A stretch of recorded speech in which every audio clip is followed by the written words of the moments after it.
All right, welcome back. I'm now joined by Dr. Bryan Bledsoe, who is an emergency medicine physician and is a professor of emergency medicine at the University of Nevada School of Medicine in Las Vegas. He's also a paramedic, correct? Paramedic still? Well, not legally. Yeah, in other words, but I still call myself that. Gotcha. But you were saying you were doing that back in the 70s, right? Yeah, I got into EMS in '74. Went to EMT school. Then I was in the very first paramedic program in Fort Worth, Texas. Okay. And so quite different. And worked for several years and kind of got into education. And then in the '80s decided to go to medical school, which is a whole other tale. Right. Yeah. Well, then I just got to ask, with your experience having written so many books, so many different publications, what would you say is kind of the greatest milestones that we've seen of EMS? I would say that and it's not there completely, is embracing evidence-based medicine. Right. You know, so much of EMS was based on the opinion of some authority figure. You know, whether it's a trauma surgeon or somebody, and getting away from the dogma to the science. And the problem is it's sometimes painful to do that because some of these are so deeply held. But and it's actually Jim Page, the guy who founded Jim's magazine, who, it's 15 years ago. I remember being in Australia with he and his wife, and he encouraged me to do some writing on challenging that. And he listed some things like CISM and public utility models and things like that, which I wrote about. I guess that kind of gave me a reputation of being a contrarian. And a lot of the talks I do, like the talk I'm doing tomorrow, is looking at things that we do that are not based on science that are maybe harmful. Right. This whole last 2 years, I've been on the road a lot, or for me, trying to, get rid of backboards. Yeah. Cervical collars. And sometimes, you think you're talking evolution at a Pentecostal meeting because it's so embedded in the culture. Right.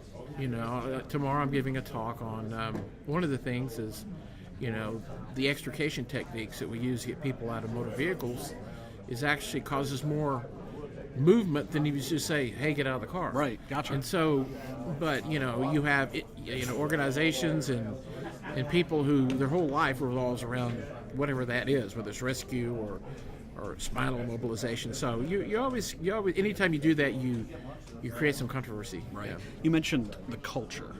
How does an organization, big, small, in the middle, how do they change their culture towards something that's more beneficial towards patient care? Like you mentioned, the evidence-based science that should drive our profession. I think it's multifactorial. Certainly leadership. They have to have leadership both, administrative and medical, who they believe is committed to the common goal, and who's willing to take some risk. Right. If you're going to make changes, the people who are going to be enforcing the changes or making the changes have to understand it. Right. And you are fighting tradition. That was the joke about the fire department, 200 years of tradition unimpeded by progress. Yep. They're not that bad, but medicine's the same way. Right. And getting people to change their way of thinking, and even for somebody my age has been doing emergency medicine almost 30 years, it's hard. But just here at this conference, I was speaking with another physician about something that they're doing in Georgia. This sounds real interesting, and I'll take it back to Nevada and try it. So, but leadership, empowerment of the providers. But if you look at organizations that have done really well, various EMS services or fire departments, like Alan Brunacini in Phoenix, there's always a key person who has a vision. Right. And Bruno's thing was he could communicate it in a time when, for example, EMS and some of the firefighting strategies were not commonly recognized, and now they're common. So it's possible, but there's so many variables. It's hard to predict who's going to do what, and who's going to end up in the proper place. So there really is no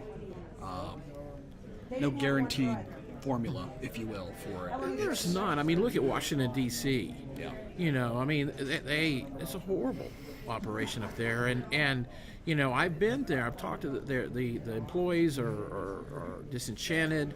The management has been periodically good. They've had some very visionary people come in, like Jim Augustine from Ohio and others, to not survive. So in some cases, the culture is so overwhelming that it needs to be fixed with bulldozers and not a shovel. Right. And that may be the case there. I noticed we're across from AMR. AMR now is doing non-911 responses in Washington, D.C., trying to take the pressure off the fire department. So, I mean, it's just so many factors. You look at like Wake County, they do some great things at a small community, leading research, but they've had adequate support from the government. Mm-hmm. They've had good medical oversight. They've had good management. And a lot of it comes down to money. People don't want to spend the necessary money on EMS. Paramedics are still way underpaid compared to anybody else in anything. And, the dog catcher and the police department is usually better funded than in an EMS. It's sad but true. Yeah. Gotcha. Very good. Well, we really appreciate you sitting down with us for a few minutes, and Sure. we hope you enjoy the rest of the conference. If you want to find out more about Dr. Bryan Bledsoe, how can they find out about you? Well, I have a website. It's not up to date. It's just bryanbledsoe.com. But you can look at our residency program, the University of Nevada School of Medicine in Las Vegas. We have a page for the EM residency where we're constantly putting medical information out. No more EMS conferences till fall for me. Gosh. Yeah, but I'll be at EMS today next year in Salt Lake and kind of pick it up again next year. Cool. Well, thank you very much for joining us. We Well, thanks for appreciate having it. me. Absolutely. Appreciate it. And Okay. we'll be right back.